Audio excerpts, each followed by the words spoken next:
हार के सदमे से बौरा गए संजय राउत।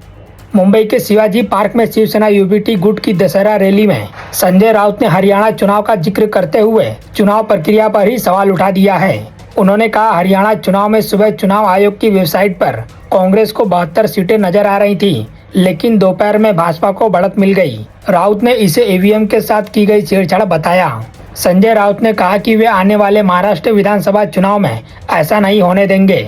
संजय राउत ने कहा, हरियाणा चुनाव में सुबह चुनाव आयोग की वेबसाइट पर कांग्रेस को 72 सीटें दिख रही थी, लेकिन दोपहर में बीजेपी ने सरकार बना ली। यह चमत्कार कैसे हुआ? यह सिर्फ ईवीएम धोखाधड़ी का नतीजा है और कुछ नहीं। हम महाराष्ट्र चुनाव में इस तरह की धांधली होने नहीं देंगे। उल्लेखनीय कि कांग्रेस ने भी हरियाणा विधानसभा चुनाव में मतगणना के दौरान ईवीएम में विसंगति का आरोप लगाते हुए निर्वाचन आयोग को शुक्रवार को और भी कई शिकायतें सौंपी थी। चुनाव आयोग को 20 विधानसभा क्षेत्रों से कांग्रेस उम्मीदवारों ने दी गई अपनी लिखित शिकायत में आरोप लगाया है कि 8 अक्टूबर को हुई मतगणना के दौरान कुछ ईवीएम की बैटरी 90% चार्ज थी। कांग्रेस ने कहा कि विधानसभा चुनाव के परिणाम अप्रत्याशित है और कुछ सीटों पर ईवीएम में विसंगति का आरोप भी लगाया है। वहीं हरियाणा में हुई कांग्रेस की करारी हार को देखते हुए कपिल सिब्बल भी अपना मानसिक संतुलन खो बैठे हैं। कांग्रेसों के आरोपों को लेकर पूछे गए सवाल पर कपिल सिब्बल ने कहा, कांग्रेस ने ईवीएम के बारे में जो सवाल उठाया है वह निर्वाचन आयोग को इसके सबूत दे रही है। मुझे इसके बारे में ज्यादा जानकारी नहीं है, लेकिन निर्वाचन आयोग को इस पर स्पष्टीकरण देना चाहिए। मुझे लगता है कि ईवीएम का गलत इस्तेमाल हो सकता है। यह किस हद तक होता है मुझे नहीं पता।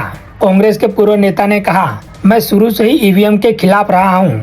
मैंने पहले भी कई बयान दिए हैं जो स्पष्ट है, उसे स्वीकार नहीं किया जाना चाहिए। वहीं कांग्रेस महासचिव जयराम रमेश ने भी सोशल मीडिया प्लेटफॉर्म एक्स पर पोस्ट करते हुए कहा, 9 अक्टूबर को कांग्रेस के वरिष्ठ नेताओं ने निर्वाचन आयोग को शिकायत सौंपी थी। आज हमने एक अध्ययन ज्ञापन दिया है जिसमें हरियाणा के 20 विधानसभा क्षेत्रों में चुनाव प्रक्रिया में गंभीर और स्पष्ट अनियमितताओं को रेखांकित किया गया है। उन्होंने आयोग को दिए गए ज्ञापन को साझा करते हुए कहा, हमें उम्मीद है कि आयोग इस पर संज्ञान लेगा और उपरोक्त निर्देश जारी करेगा। हरियाणा में हुए विधानसभा चुनाव में भाजपा ने एक बार फिर से जीत हासिल की है।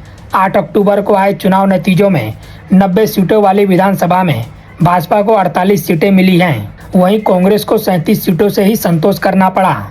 कांग्रेस को उम्मीद थी कि वह इस बार हरियाणा में सरकार बनाएगी, मगर ऐसा नहीं हो पाया। फिलहाल इस खबर में इतना ही। बाकी अपडेट के लिए बने रहिए लाइव टीवी न्यूज के साथ।